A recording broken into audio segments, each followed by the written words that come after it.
Salut, c'est Rio, bienvenue dans cette nouvelle vidéo pour les nouveautés, les nouveaux titres du mois de mars. Et ben ce mois de mars, c'est 40 nouveautés qui vont sortir. C'est-à-dire que vous allez devoir dépenser jusqu'à 300 € si vous voulez acquérir toutes ces nouveautés. Sans penser d'ailleurs aux suites, puisque il y a aussi la suite de ce que vous lisez déjà. Et on commence le 5 mars avec un hors-série, un one-shot pour Chi, une vie de chat qui se déroule donc en France. Dans ce dernier tome et spin-off de la série, on va donc suivre Chi dans sa nouvelle vie en France. Le 5 mars sort aussi Blaze de Yukino Tsunoyama. Dans Blaze, on va suivre un ancien mannequin qui se passionne pour le maquillage. Mais voilà, il préfère garder ça secret parce que pour lui, il n'a aucun talent. Dans un concours de circonstances, il va participer justement à un concours qui prend la forme d'un défilé et il sera amené à faire ceci avec la fille de sa classe la plus effacée.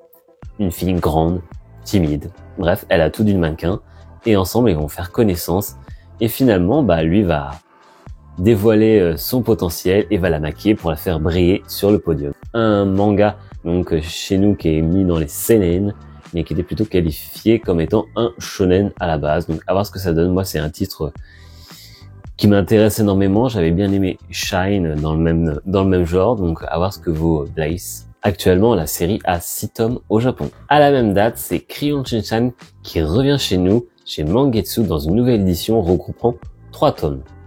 Donc Crayon Shin-chan, vous connaissez peut-être, c'est ce gamin qui a la tendance à montrer ses fesses et dont la mère est une accro au shopping. Le père est un peu trop fan des étudiantes et on va suivre ce jeune garçon dans ses aventures incroyables et surtout très comiques puisque c'est un manga tranche de vie mais surtout d'humour. Toujours à la même date, le manga Disney Twisted Wonderland, la maison Savannah Cloud.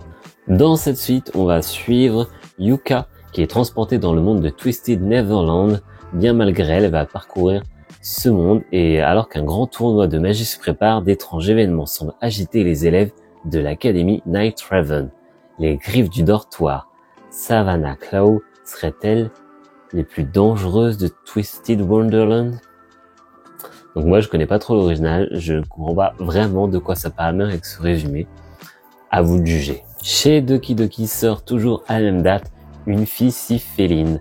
Et dans ce manga on va suivre un jeune garçon qui, la camarade de classe qui est juste à côté de lui, en fait passe son temps à dormir sur son bureau. Les professeurs en ont marre et vont lui demander justement à ce jeune garçon de tout faire pour la maintenir éveillée.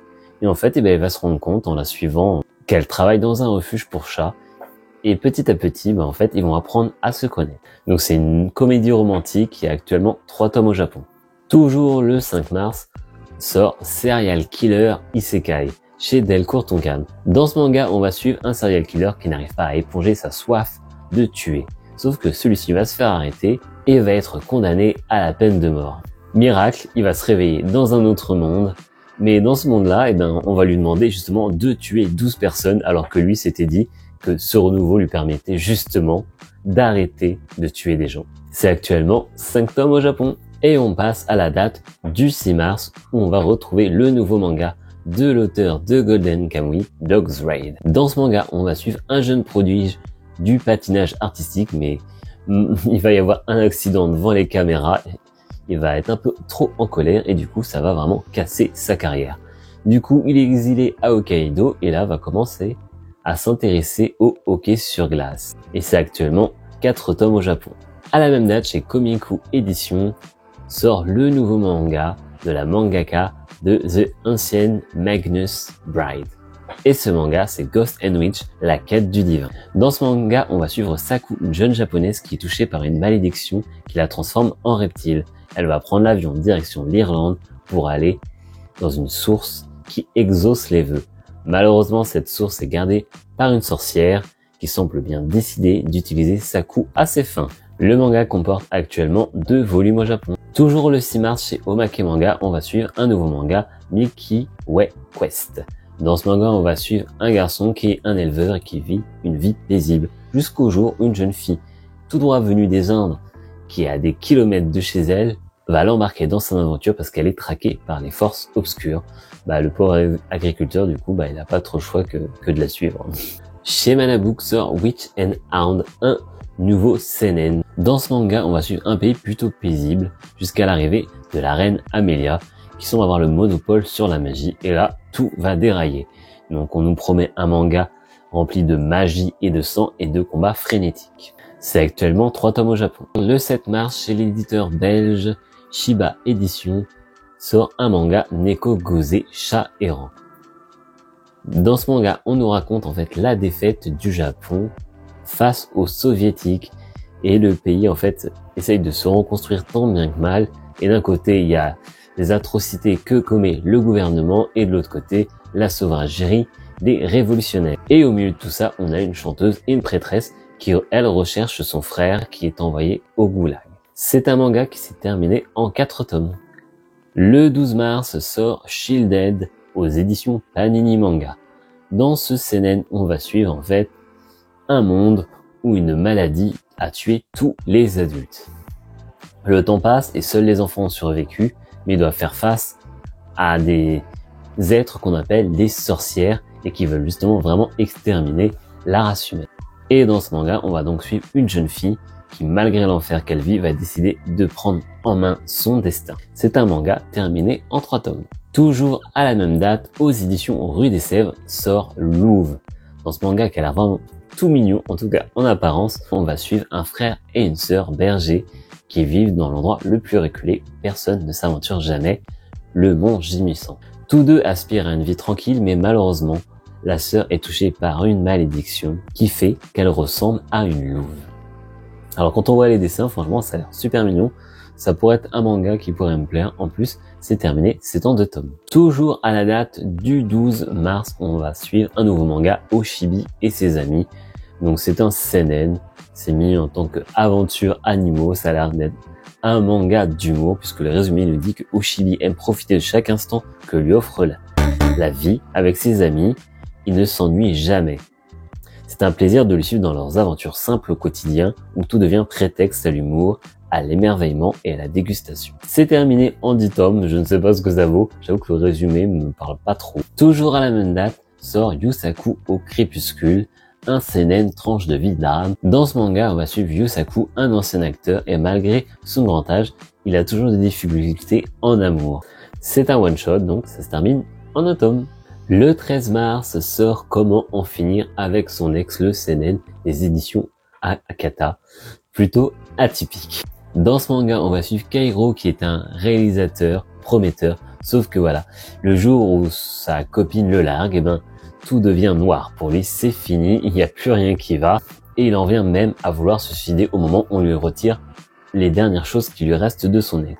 Et par miracle, celle-ci revient et lui demande de l'aider à tomber enceinte et de filmer sa grossesse dans un documentaire. Pour Kairo, c'est parfait, sauf qu'en fait, elle, tout ce qu'elle veut, c'est vraiment se sperme dans un pot. Point final.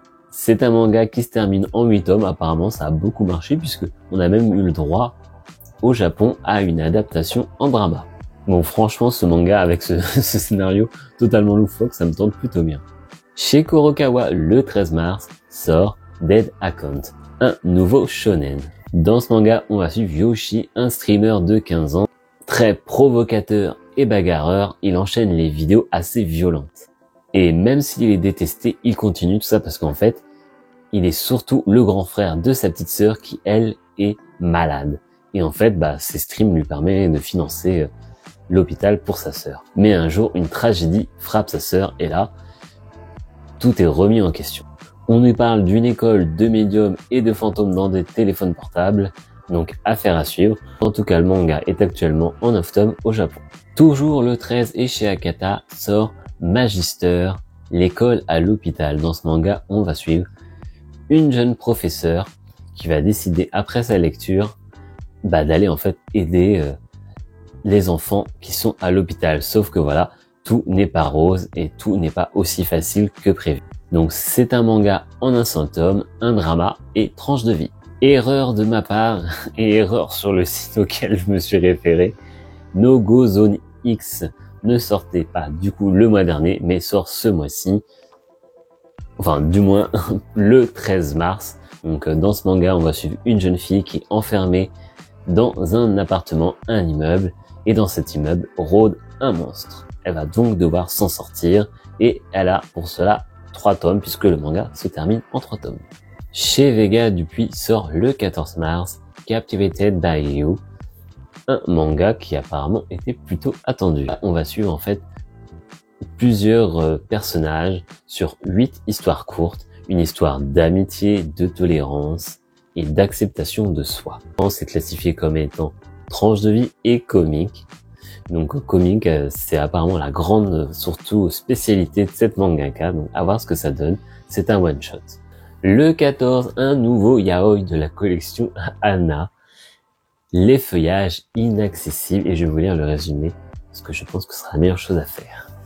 Tout le monde pense que le jeune barista travaillant au café du coin Anna est un alpha. En réalité, c'est un oméga.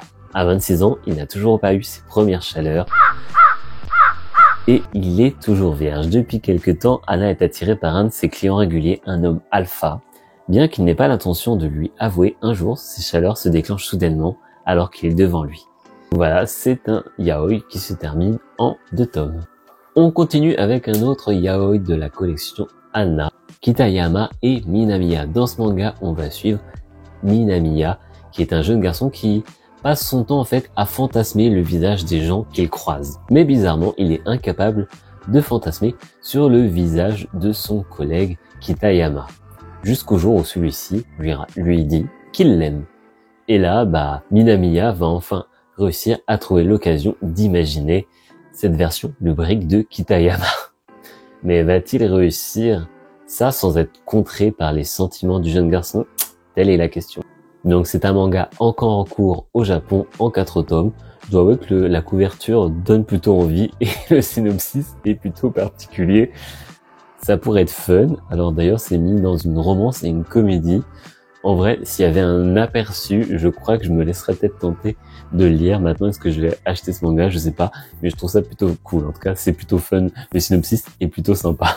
Autre manga de Yamawayama aux éditions Vega Dupuis sort Let's Go Karaoke. Dans ce manga, on va suivre un jeune garçon chef d'une chorale qui va devoir entraîner un yakuza qui veut apprendre en fait à chanter parce que son boss a décidé de faire un concours de karaoké et le perdant se verra tatouer un tatouage horrible. Malgré sa réticence, le jeune garçon va accepter et au fur et à mesure de leur relation, ils vont finalement commencer à plutôt s'apprécier. Mais malheureusement, cette amitié va entraîner le jeune garçon de la chorale dans une histoire qu'il n'aurait pas imaginée.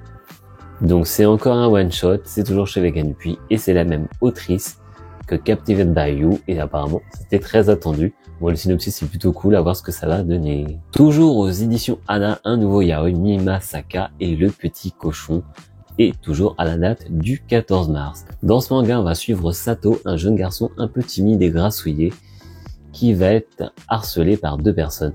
Heureusement pour lui, quelqu'un va intervenir et cette personne c'est Mimasaka. Ils vont se retrouver ensemble à travailler au même endroit et le petit Sato, en fait, il va se dire je ne veux pas tomber amoureux, plus jamais ça n'arrivera. Ouais, bon j'avoue franchement le résumé comme ça donne pas spécialement envie. C'est un one shot donc à voir pour ceux que ça intéresse, mais moi je passe mon tour. Vous reprendrez bien une petite dose de yaoi. Cette fois-ci sort toujours à la même date la pire âme sœur de tous les temps. Dans ce manga, on va suivre un garçon qui en fait est en pleine chaleur et va s'inscrire dans une agence de rencontre pour trouver l'âme sœur. Sauf que voilà, la chaleur, il a un peu trop chaud et du coup va décider de coucher avec un de ses ennemis jurés lorsqu'il était étudiant. Sauf que le lendemain, il se trouve que l'agence l'appelle et ils ont trouvé son âme sœur et son âme sœur, c'est justement la personne avec qui il vient de coucher. Sauf que voilà, leurs caractères sont totalement opposés, ils ne se supportent pas et pourtant, il semblerait qu'ils soient âme sœur. Donc c'est un one shot encore une fois. Les éditions Anna ne s'arrêtent plus et nous sort un autre manga, Tends les mains et vole. Dans cette histoire, on va suivre un étudiant qui va en fait être fasciné par le tatouage d'un nouvel arrivant dans son université et ils vont se rapprocher forcément et sauf que en fait ce tatouage aussi magnifique qu'il soit montre aussi une part cachée de ce nouvel étudiant. Donc c'est un nouveau yaoi et encore une fois c'est un one shot. Franchement, si vous êtes fan de yaoi, le 14 mars, il va pleuvoir des billets pour l'éditeur Anna puisqu'il sort encore un autre manga, La vie est-elle rose. Dans ce manga, on va suivre le fils d'un directeur, Makoto, qui aime en secret un de ses collègues. Sauf que voilà, il va devenir le mentor de ce collègue et dans la joie et la bonne humeur, il va raconter ça à sa sœur jumelle. Sauf que voilà, à cause d'un sort, il va se trouver que Makoto va se transformer en poupée devant ce fameux collègue. C'est encore un yaoi et cette fois-ci, c'est en 2 tomes actuellement au Japon. On passe à la date du 19 mars où sort dans le premier train du matin un manga qui va sortir aussi accompagné du light novel du même nom et c'est aux éditions Delcourt Tonkam. Alors je vais vous lire le résumé, c'est un seinen déjà, drame étrange, je préfère vous lire le résumé puisque clairement c'est assez court et il n'y a pas meilleur moyen je pense de le résumer que de vous le lire, vous comprendrez pourquoi. Il est censé n'y avoir personne dans le premier train du matin, pourtant elle est là, une fille de ma classe d'ordinaire peu bavarde. La raison de notre présence dans ce train, telle est la question. Voilà, c'est assez intriguant. Alors apparemment, c'est une série plutôt courte qui va nous parler de la complexité de l'adolescence. Et ce sera un manga en 2 tomes. Chez Paquet sort Ils étaient 10, une adaptation manga d'Agatha Christie. C'est terminé en 3 tomes au Japon, donc ça va être une série assez courte. Toujours le 19 mars, et cette fois-ci aux éditions Soleil, va sortir Dog Signal. Dans ce manga, on va suivre un garçon qui va hériter du caniche de son ex suite à une rupture, sauf que l'éducation, c'était pas ça, on peut dire, avec le chien. Et il va rencontrer, par chance, un éducateur canin et ensemble, ils vont réussir à éduquer le chien. Enfin, réussir. Ça, en tout cas, c'est ce que je crois, puisqu'il y a 12 tomes au Japon. J'espère que d'ici là, ils vont y arriver quand même. Le 19 mars, sort chez Panini The Chiujin Family's Children. Dans ce manga, un seinen comédie tranche de vie, on va suivre un garçon qui est obsédé par son célibat. Même son petit frère a déjà une copine, mais un jour, leur père va faire une déclaration qui va tout changer. Il se trouve qu'en fait, ils ont tous été adoptés et qu'ils n'ont en fait aucun lien du sang. Mais quel impact va avoir cette révélation sur le jeune garçon? Ouais, alors c'est un peu particulier, je trouve. Enfin, chacun verra ce qu'il en pense. Ok, ils n'ont pas de lien du sang, mais ils sont quand même élevés en tant que frères et sœurs. Alors, le 20 mars sort chez Kiyun une création originale, Switch Family. Dans ce manga, on va suivre une petite racaille qui passe son temps à se bagarrer, mais un jour, en fait, sa mère va prendre possession de son corps. Sauf que voilà, le souci, c'est que sa mère, elle est morte quand il était jeune d'un accident de voiture, et par je ne sais quel miracle, elle va prendre possession de son corps de temps en temps et va en fait découvrir quelle est la vie que son fils mène actuellement. Donc pas facile déjà de vivre avec ses parents, mais alors quand il faut partager son corps avec sa mère, là, ça devient une tâche un peu plus compliquée. Bon, je trouve le synopsis plutôt sympa, à voir ce que ça peut donner. Apparemment, si j'ai bien compris, ce serait en 4 tomes, donc pourquoi pas. Le 21 mars, sort chez Kana un nouveau spin-off de Naruto, Naruto Konoha Shinden, le volume 1. Donc c'est un spin-off en fait de Naruto et ce sera en 2 tomes. Je pense que vous reprendrez bien une petite dose de yaoi, un petit boys love. Alors cette fois-ci, on passe chez Taifu Comics et c'est le 21 mars sort Sanctified Lost Paradise. Alors si j'ai bien compris, c'est une suite à un manga et c'est en 1 tome. Toujours le 21 mars sort aux éditions Clair de Lune Takeki Ryusei. Dans ce manga, on va suivre Ryusei qui est un chef de motard qui va devoir quitter le Japon en fait pour trouver de l'argent pour sa sœur malade. Mais à son retour, il va se rendre compte que son gang est étroitement lié à des yakuza qu'ils vivent avec l'argent sale de la drogue. Bien sûr, il va tout faire pour résoudre ce problème. Donc c'est un manga en 3 tomes. Le 27 mars sort chez Omake Manga, Au fond de l'abîme. Un seinen suspense fantastique où on va suivre 2 sœurs en fait qui ont perdu leur mère et qui sont envoyées chez leur grand-mère, mais dans ce village, une légende urbaine circule encore comme quoi une sirène aurait mangé un pêcheur. Alors que l'une des 2 enfants, franchement, n'avait plus vraiment la joie de vivre, elle va reprendre joie lorsqu'elle va rencontrer une jeune femme plutôt étrange. Et si finalement les sirènes n'était pas aussi gentil qu'il n'y paraît. C'est un manga en 3 tomes et je dois avouer que le synopsis me tombe plutôt bien. Je pense que j'ai craqué pour ce manga pour le mois de mars. En fait, sur ces 40 mangas qui sortent, les 3/4 c'est des yaoi, c'est ça? Alors, le 28 mars sort un nouveau yaoi aux éditions Taifu Comics. Dans ce manga, en fait, où il y a des monstres et des yokai, on va suivre le jeune dragon Kurokaze qui travaille dans un ryoken et qui côtoie un dieu renard du nom de Ryoya. Sauf que Ryoya, il est en quête d'une peinture depuis très longtemps et il va enfin mettre la main dessus. Sauf que c'est un démon qui a la main dessus et Ryoya est-il prêt à tout pour récupérer cette peinture? Bon, on se doute que vu que c'est un yaoi, ça va pas être de l'argent qui va échanger. Donc, Mon amour secret, c'est en 2 tomes. Et le 28 mars sort le premier manga de la collection de Taifu Comics, de la collection Crispy Love. Donc c'est la collection, en fait, c'est des mangas érotiques pour les femmes. Et ce premier manga, c'est Le prix de l'amour. En fait, dans ce manga, on va suivre Junko, qui va apprendre que, en fait, son copain était marié. Donc elle va perdre à la fois son emploi et son fiancé. Mais par chance, elle a aussi gagné à la loterie. Bon, c'est pas ça qui va réparer son cœur brisé. Mais en entendant ça, le jeune et beau Haruto, lui, va l'aborder. Accepteriez-vous de faire l'amour contre un peu d'argent? Haruto est-il vraiment là pour récupérer l'argent ou il aura-t-il des sentiments envers Junko? Donc c'est toute la question que va se poser dans ce manga qui est en 1 tome. Autre manga de la collection Crispy Love et qui sort le 28 mars, c'est See You on Friday Baby Violet. Dans ce manga, on va suivre Mizuno qui est une employée plutôt séduisante, super efficace, mais aussi assez effrayante. Mais en dehors de son travail, elle a aussi un compte Twitter où elle pose nue. Sauf que un de ses collègues va s'en rendre compte et elle pensait qu'elle aurait juste à coucher avec lui pour que celui-ci se taise, mais non, finalement, en fait, il préfère que celle-ci teste des lingeries qu'il désigne et qu'il lui donne son avis en retour. Donc voilà, c'est le dernier manga qui sort parmi toutes les nouveautés manga du mois de mars. Donc pas évident de faire tous ces résumés, franchement, c'était long, très long. Ça fait beaucoup de mangas, alors ça permet aussi de voir vraiment tout ce qui sort en nouveauté, franchement, sur un seul mois, 40 mangas. Ça fait peur aussi de se dire quand même que parmi tous ces mangas, il y en a, ils vont pas marcher, enfin, je sais pas. Certes, il y en a qui vont trouver leur public, mais au point de cartonner, je ne pense pas. Au point de faire couler une boîte, je n'espère pas, mais ça fait quand même énormément. Donc voilà, c'est la fin de cette vidéo, vous l'aurez compris.